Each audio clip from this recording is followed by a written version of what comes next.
Good morning, students. Today we will start the first chapter of physics, that is electrostats. So, electrostats, before starting this topic, you have to know what is electrostats. Electrostats is actually the branch of physics which deals with the electric charges at rest. And our first topic is Coulomb's law.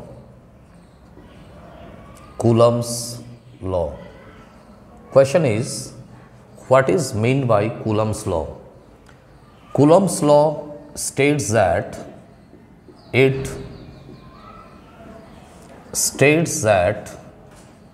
the force of interaction between two charges is directly proportional to the product of the charges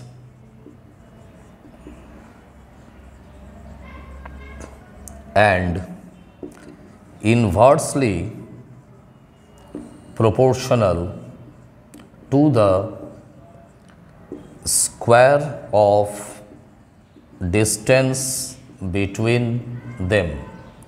That is Coulomb's law. Coulomb's law states that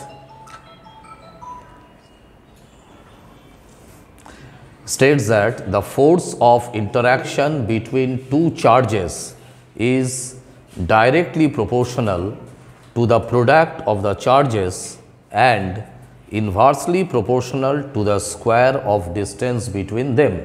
Suppose A and B are 2 points and the distance between the points A and B is R.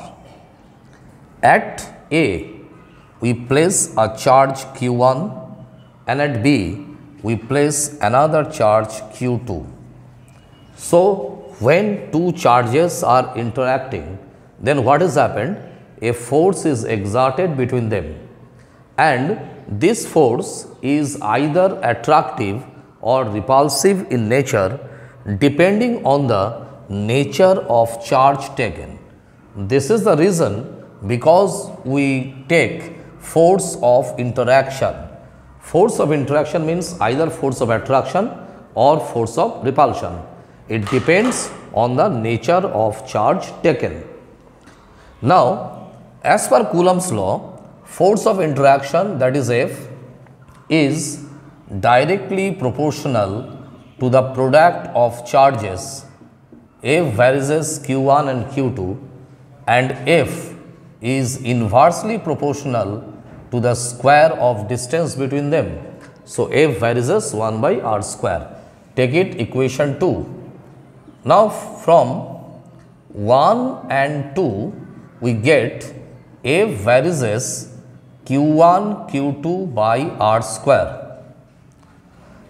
If we combine these two equations, F equal to Q1 Q2 versus Q1 Q2 and F versus 1 by R square, the equation will be like this: F versus Q1 Q2 by R square. Now, for removing this versus sign, we have to put a constant term, and here the constant term is 1 by 4 pi epsilon naught Q1 Q2 by R square, and that is a mathematical expression of Coulomb's law. So, you see 1 by 4 pi epsilon naught, that is the constant term, and value of 1 by 4 pi epsilon naught is equal to 9 into 10 to the power 9 Newton meter square per Coulomb square. The value of 1 by 4 pi epsilon naught is 9 into 10 to the power 9 Newton meter square per Coulomb square. Now, one question has been arised, that is, what is meant by epsilon naught? Epsilon naught is nothing but the permittivity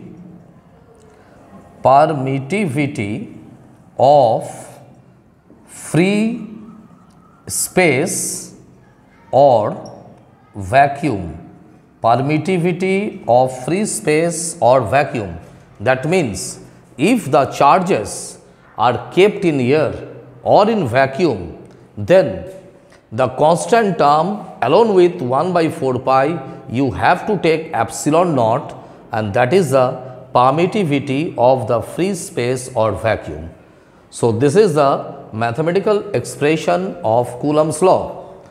Now, you see the nature. If the interacting charges Q1 and Q2, both of them are positive or negative, both of them are positive or negative, then what has happened? Means Q1 is positive, then you have to consider Q2 as positive.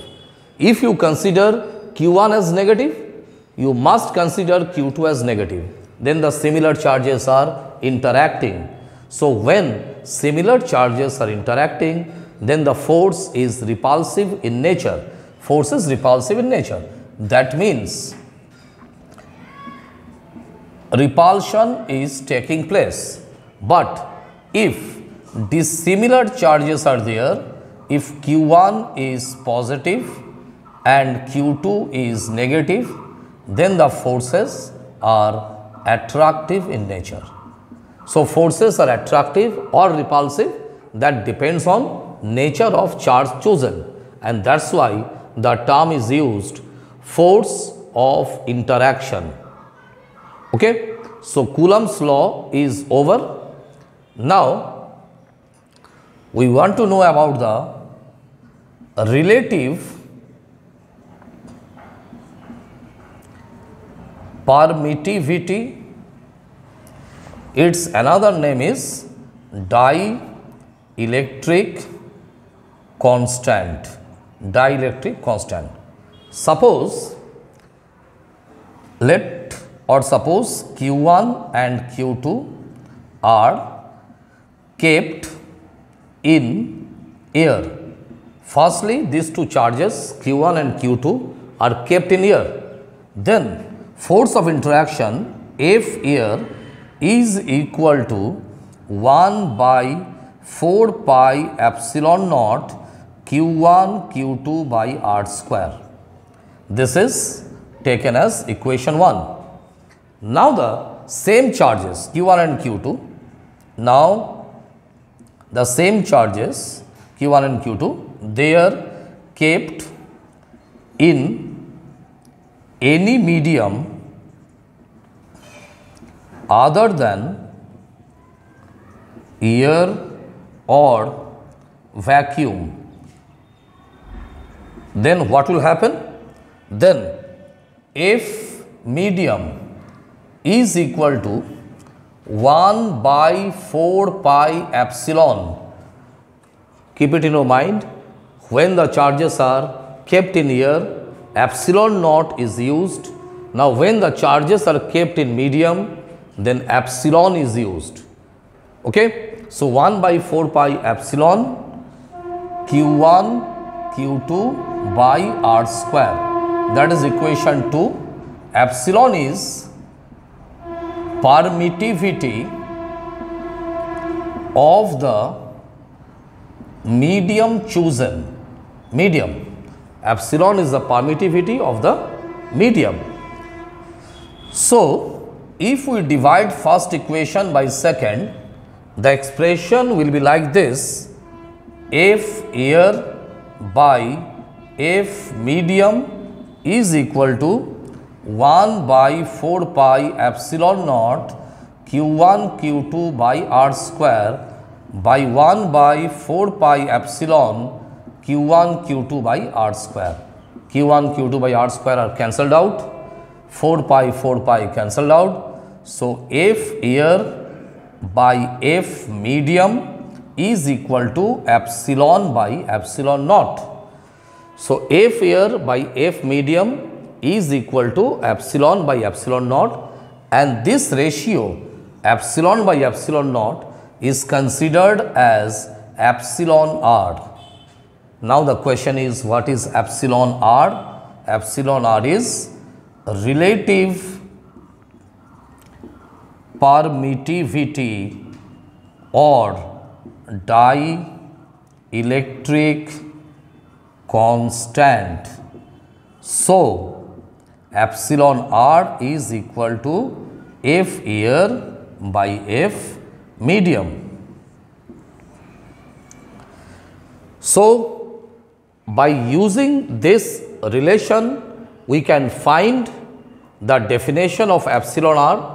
So relative permittivity, therefore relative permittivity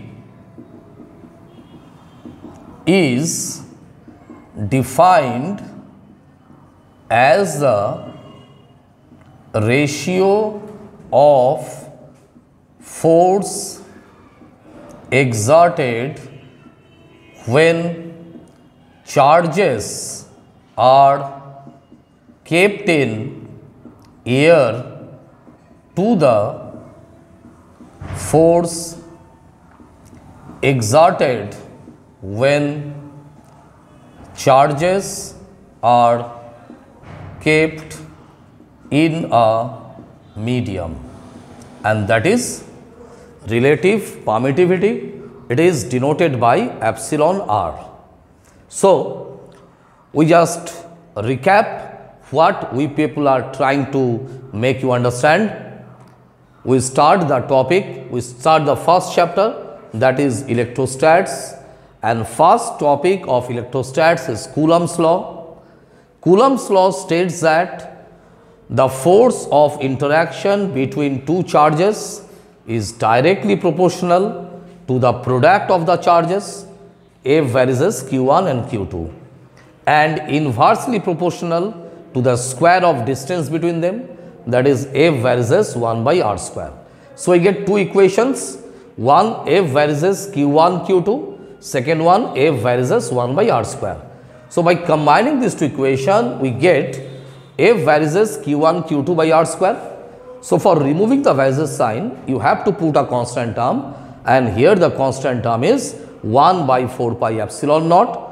Epsilon naught is termed as permittivity of free space or vacuum, and the value of the entire constant, that is the value of 1 by 4 pi epsilon naught, is 9 into 10 to the power 9 Newton meter square per Coulomb square.